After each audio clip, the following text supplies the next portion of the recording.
that doesn't have 4 amot by 4 amot. A place that's not 4 amot by 4 amot, which we said is approximately 7 feet by 7 feet. Got to get the plug.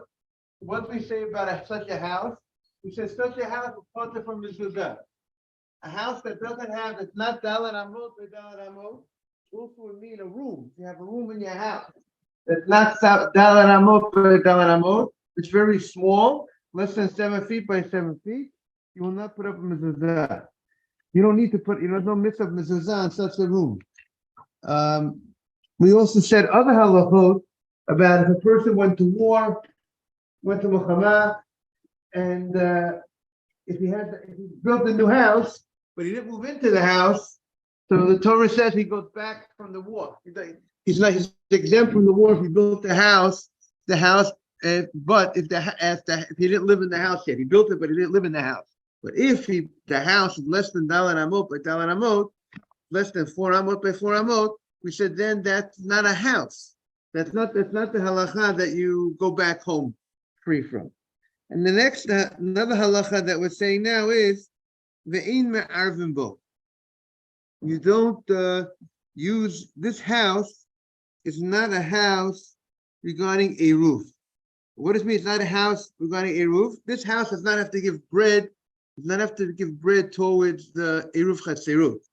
As we explained on Friday, Rashi explained that the houses were opened up into a courtyard.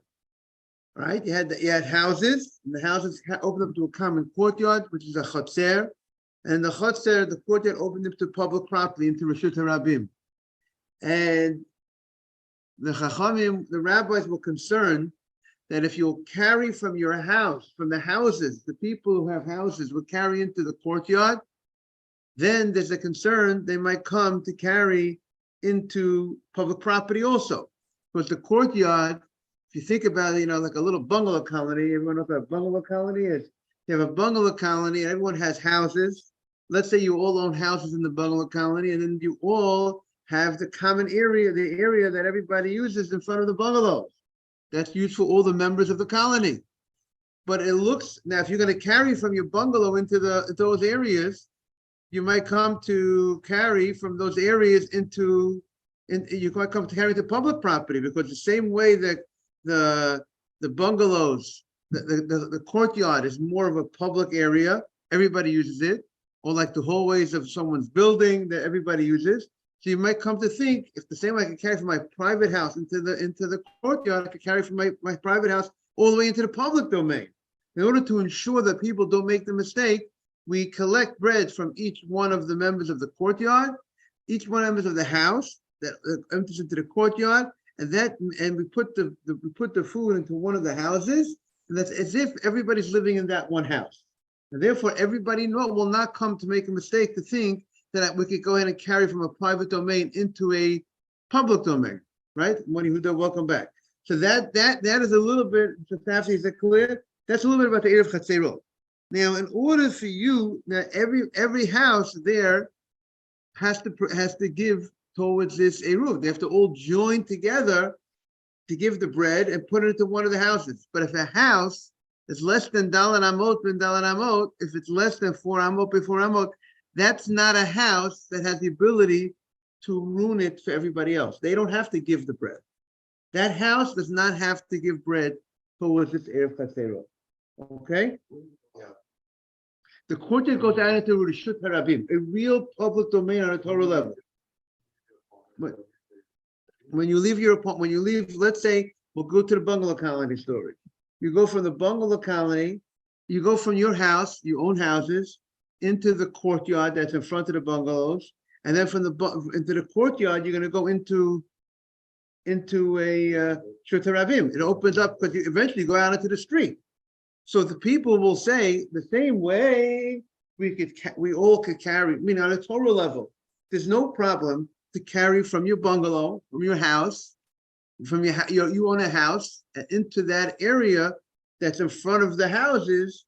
That's the area of the bungalow colony. What do you call that area inside in the bungalow colony area? You call it a chatzer. It's a courtyard that's made for the use of the members of the bungalow colony. Correct, Mr. Batash? That's what that whole area and everyone's hanging out there. They're having their barbecues there. But who does it belong to? It belongs to the houses that all own houses.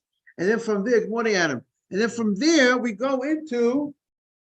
people go now. A person, they go from there into the public, into the street. From the courtyard into the street. Now, if people see, we all carry on a Torah level, we can carry from the house to the courtyard. There's no problem. Why? Because the courtyard is still private property. It doesn't belong to the public. That area inside that bungalow colony, that area that belongs to the bungalow. That's part of the property of the bungalow colony that belongs to every person who buys a house in this bungalow colony. The same way, like you have a building. Who does the hallways of a building belong to? If everyone buys an apartment in a building, those hallways belong to all the members of the. I mean, I don't know what the laws today exactly. Who maybe it still belongs to the owner of the building, or but generally you would say that's a public that area is even if it's used for the public, for the building, not for the a hallway does not belong to the public. It's not a public place. It doesn't belong to the public. It's used it's shared by the members of the building. And if you carry from your house to the hallway, then people will say, I can go ahead, we can carry from our house to the public property. Because the hallway is an area that's jointly used by many members, many people. So that's what do you say? It has a roof on it also. So maybe people will come to make that mistake. And the rabbis are concerned that a person might come to make a mistake to think that I can carry into public property from my private house. And remember, carrying from private property to public domain is one of the 39 malachot on Shabbat.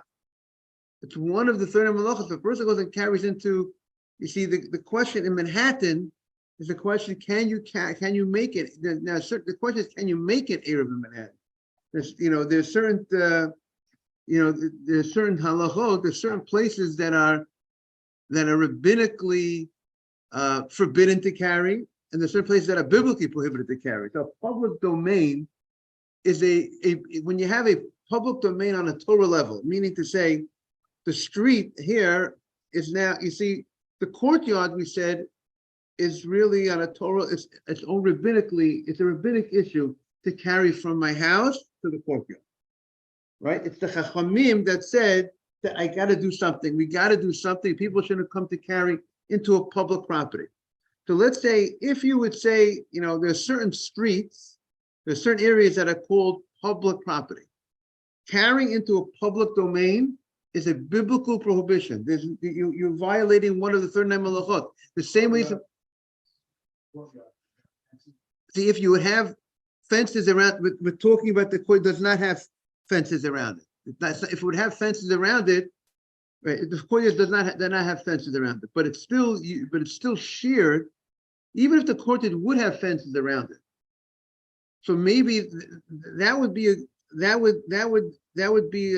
would help us for certain things. But still the members of the houses are still using a carrying into something that looks public. We would have to see more about that. Even if it has fences around it, but the fact is that it opens up into eventually it opens up to a public property, and people might come to make mistakes. We have to research that a little bit more. How the fences would play. We have to see more about how. You see, if you don't have a fence, then you would have to go ahead and do something. That's where we put up the string, and we put up some posts to make it look like a doorway. I mean, if you notice in certain houses in Brooklyn, right? They go ahead and they make an eruv. I mean, they do something when something is totally private property. Let's say you have a house, and you have an area in front of the house that belongs to you. It's your private area, but that area opens up into a public domain. So now we have a different situation. It's not an area that's a common area that's used by multiple houses, right? A lot of houses have a situation. I bet you have, that you have a house, you have a front lawn, right? And that front lawn, and let's say you have this front lawn, but let's say that on one side, and this front lawn, let's say you have walls on three sides. Let's say you have the house and you have the side walls. But on the front side, this area goes right into public domain. So on a Torah level, the front lawn, being that if you have three walls surrounding the front lawn, that will make it a private property, right? This is a private property. I have two walls here, and I'm one wall. Let's say the house is one wall, so we got three walls. So when you're inside, so if you go from your house into this area, you're in private property because you're surrounded by three walls. However, but on the front side is open into. If the front side opens right into public property, so how are you going to make sure that you're not going to go walk past? You have the side walls, and I'm the house itself. So we have three walls. What do you call it? It's like a U of some sort, right? So you have like a U, going like this. But how are the people from public property? How am I going to know not, let's say, to go from my private property into this public property? What? What about driveway? Right, but it's similar to the mavui, but here, that's what we had in the beginning of the Masechta by mavui, like Mr. Safdie said, and therefore there you would have to do something that you could visually see.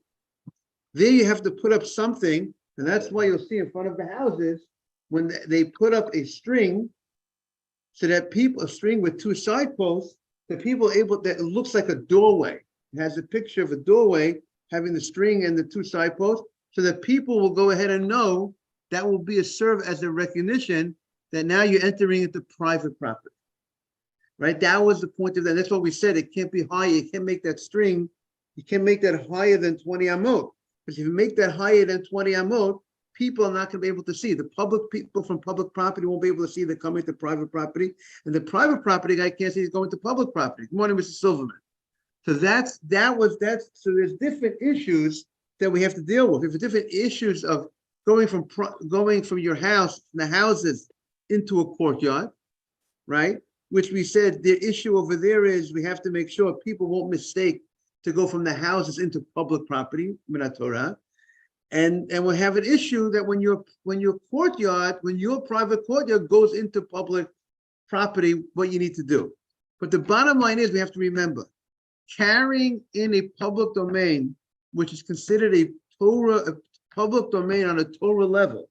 There are certain domains that are considered public domain on a rabbinic level, right?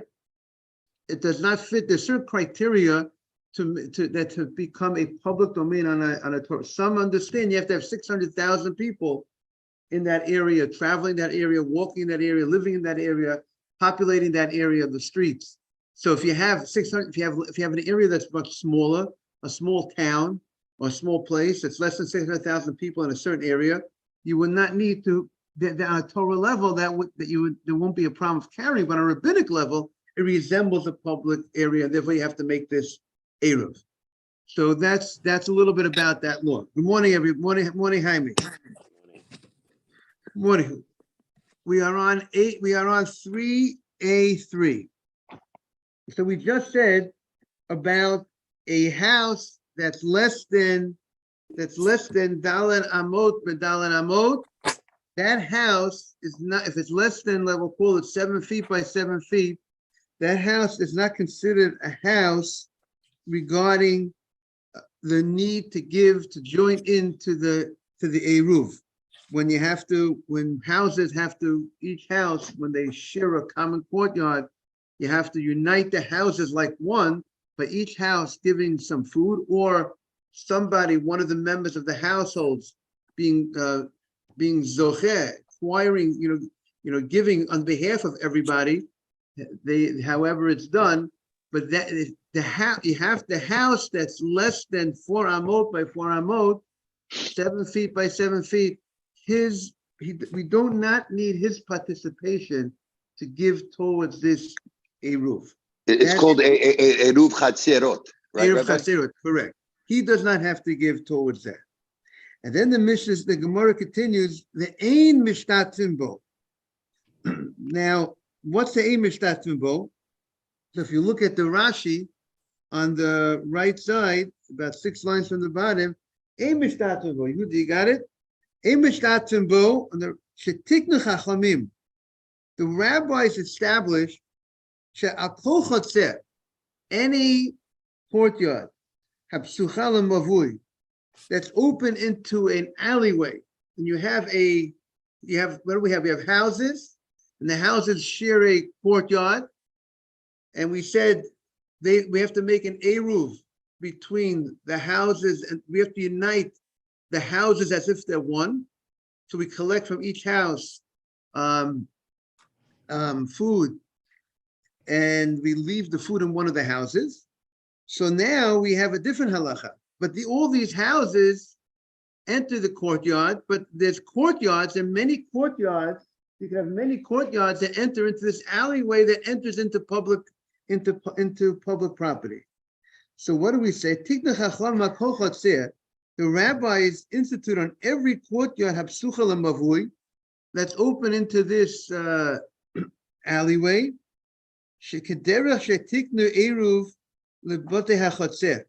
The same way that they instituted that all the houses have to go ahead and give towards an eruv, they instituted that all the courtyards, we have to unite the courtyards as if they are one. They have to, each one has to go ahead and they have to give some food, and then you would leave the food in one of the courtyards, and therefore people will recognize when they carry from the courtyards. If you have all these different courtyards and they all carry into this alleyway, they understand that even though it's a area that many people are joining in, many courtyards are joining into and carrying into this alleyway.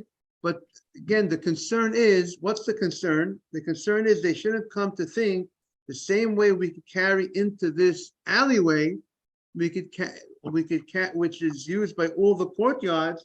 They might come to think they could carry into public property. And then to ensure that people should recognize that to make all the courtyards like they're one, when each courtyard gives food and they place the food into one of the courtyards, that unites the courtyards like they're all one courtyard.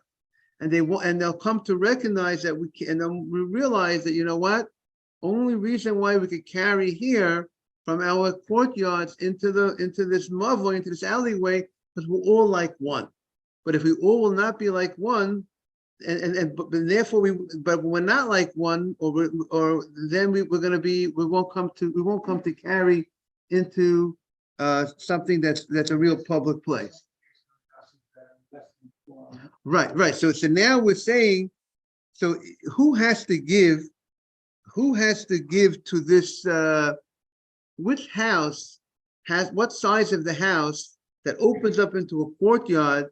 That courtyard has to be part of this joint effort to unite all the courtyards into one. So it needs to be a house that's less than, if it has to be a minimum size of 4 amot by 4 amot, that's open up into a courtyard. But if you have a house that opens into a courtyard, and that house is less than 7 feet by 7 feet, that's not considered like there's somebody living in there. It's not like that person's living in the courtyard. Because if you have a courtyard here that's not joining into this eruv, then it's a problem. because you're not considered all like one. But the fact that the house is less than 4 amot by 4 amot, it's not, we don't look at it like there's somebody living there, that there's a courtyard that's being used by someone who's living there. Good morning, Nathan. And therefore, it will not, his participation in the Eruv and joining him in will not hold back, will not be a problem. If he also participates, this house, the member of the house that has this area in front of the house, this courtyard, which opens into this public, this alleyway, his participation is not necessary because it's not considered that he lives, that he's a house, a livable house that's sharing, that has a courtyard, because he's too small. Okay. The aim anichin bo eruv. But Rabbi, what if your courtyard is kind of fenced in? What do you say? What if your courtyard is fenced in? And if your courtyard, but here the question again, if a person has their own courtyard fenced in, and it's a private place, that should not have any, that should not need anything, because you have, if it's fenced in, and the front of the house, it's fenced in on the front, so therefore everything is good. There's no problem. It's clear to everybody because you have the fence in front of the house. Everybody sees the fence in front of the house, so it separates you from the public property. So that should not be an issue. The issue here is that it's a shared area. There's an area that's shared by, even if here the question here, Yosef, is we have a shared area by many different courtyards are running into that are not fenced in, but they're going into this alleyway. So this kind of fence is good. It's considered to be a roof. I'm saying that type of fence, if it's in front of your house, yeah. How high is it? The question is, it needs to be, let's say it's a 10 tefachim. How high is that fence? Is it probably like 4.5 feet. 4.5 feet is very good. But does it run? How does it run along the? How much of does it run along the majority of the front of the house? It's all the front. It's except the driveway, everything. Yes, very good. So that's beautiful. So therefore, the members of the public domain know that now they're entering into private property. So that's good. But let's say, if this fence that you have in front of your house, if let's say 60%, 50-something% of that would be open space. So people people might come to carry from your private area into the public area, or people might not realize, might go from the public into the private. They might come to carry. So therefore, but now that you have a nice fence it's in fence, and more than the majority fenced over there, that should be that's considered like you have a wall in front of your house. I got okay. Now, the last words on this page is that this type of house, when you collect, let's say you collect from all the members of the houses that share this courtyard, right? And all the members of the houses, they go ahead and they participate in this Eruv. Where do you put the Eruv after, which can you put the Eruv in this house? You leave the Eruv, you leave the food that you collected from each house, you leave it in one of the houses.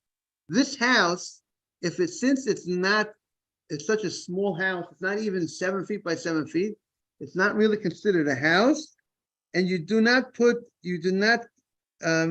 not a place that people live, and therefore you will not put the Eruv in the house. We're about Pesach time now. Usually they make the Eruv, let's say if you have they make the Eruv with matzah in general around this time of the year, because they want the Eruv to last, matzah lasts about a year. It lasts more than a year. So I'm saying that usually maybe every Erev Pesach or something might redo the Eruv when you have an area that many houses share courtyard, and that courtyard, goes into public property. So they would make this Eruv Haserot. It could be that they might do it around this time of the year, Erev Pesach time. They would, but instead of collecting from each member, each house, usually one person, it gives to somebody to be zocheh the matzah for everybody, certain amount of matzah they use, and they make this Erev Chatzeros. It's interesting, this year, we're going to have an Erev Tavshilin this year, coming up next week, because Yom Tov runs into Shabbat. The next Wednesday, we prepare something called Erev Tavshilin, which would allow us, that's a different Erev, that would allow us to go in and cook on Yom Tov on Friday, next Friday for Shabbat. Everyone has to mark their calendar to make sure that they make that Erev Tavshilin.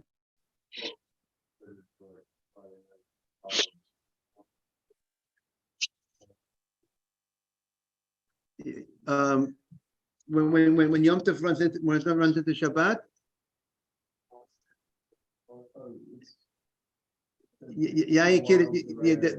that's most of Shabbat. That's the most of Shabbat would be Yom Tov.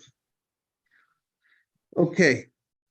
So the we do not place the Erev, the food that we collected from the houses for this to join all the houses into one. We do not put the food into this house that's so small. And the Gemara will talk more about this. Now we turn in the page. Mazel tov. Mabruk. Ve'ein osin oto ibur bein shtei yarot. You do not make this area an ibur. What is an ibur? So this is, you have ibur, a lady who's pregnant. It's called a muberet.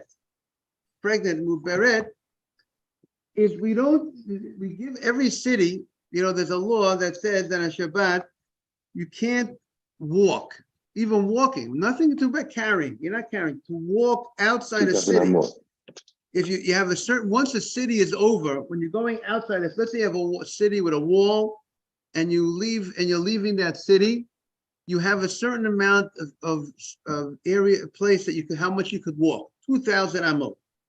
You can't walk more than 2,000 amot outside the city. 2,000 amot is around 3/4 of a mile. We say if we say an amma is up to 2 feet, 18 inches, and so it could be up to 4,000, around up to 4,000 feet, which is a mile is 5,000 something feet. So you have about 3/4 of a mile outside the city to walk on Shabbat. And there are certain halachot that if you put your food before Shabbat, Erev Techumim, you put your food, let's say 1,900 amot outside the city, right? If you put your food before you get the 4,000 feet, let's say at 3,500 feet, you put your food, then that becomes like your residence. Then you could walk 2,000 amot from where your food is as well. You get from your city you get 1,950 amot, and then you have another 2,000 amot wherever you put the food. You can keep doing that. What'd you say? You can keep doing that. You can do that if you want to go far. But I'm saying, but I think you have to have one place you put your food before Shabbat. You could put it in 3 places. In other words, that you keep extending it. We have to look more about that. But we have to see about that. But it's in Eruvin. But that's what we know a little bit about Erev Techumim. That's the common case of Techumim. But the rabbis, but not only that, they gave us a city. You have not only you don't start counting the 2,000 amot right when the city, the city is over, or the wall of the city, or when the city ends. There's a little extra, like a lady being pregnant. There's something extra that's added in, which is they get 70 amot. Rashi says you get 70 amot, 70 and amot plus 2/3 of an amma, which would be about so you get about 140 or so feet. Let's say you have your city. Let's say your city, there's a wall. Your city ends right here. You don't start counting 2,000 amot from where your city ends. You start counting 2,000 amot. You got 70 amot and 2/3. And then you start counting 2,000 amot after the 70 amot and 2/3. It seems that when cities were very remote from each other, where one city was miles and 100 miles away from the next city, this concept comes into play. What about in today's time where one town runs into the other town to the other town, do the same rules apply? Right. So that's why New York City, you will have no problem, you want to walk to Washington Heights from Manhattan. So there's houses all along. There's no, you could technically walk, as long as the houses, as far, no problem walking the city. The issue would be in places like the country, the mountain. Where the cities are remote from each other. Right, exactly. When the separation, when there's no houses for a certain amount of distance. So that's where you would have issues. What about in a town like New Jersey, where a state like New Jersey, where you go from town to town to town, but there's no distance in between each town. You're just crossing from one block to the next, and you're in a different town. That's all considered one. That's all considered one. So it's when there's distance between the clusters of residents, you're saying. Exactly. That's when we get it. That's when we have to start asking the question. You know what? Have we left? Is that cool that the town even though officially the city doesn't call it another town, but we halachically could call it that the city might be over, and therefore we have to start being aware of how much.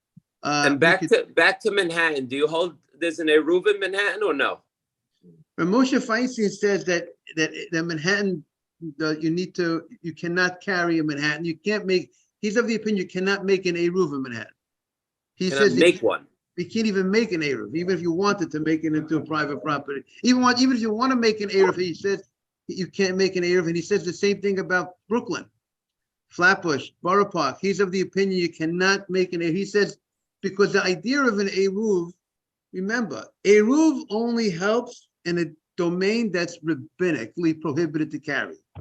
Because that's where the eruv will help.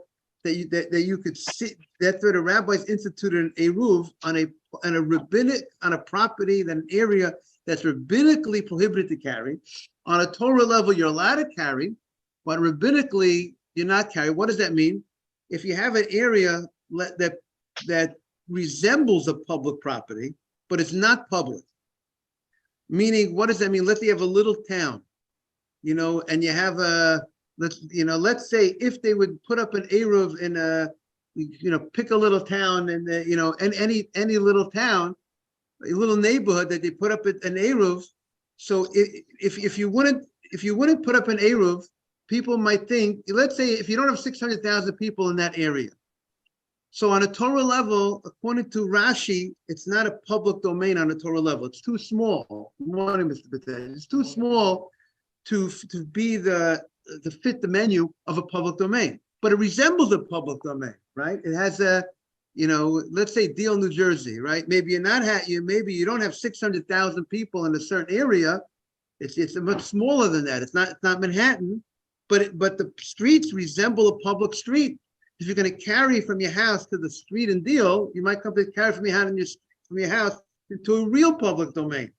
So the rabbi said, if you make an eruv, you make the string and you make it look like you're going into a private area, it looks like a doorway.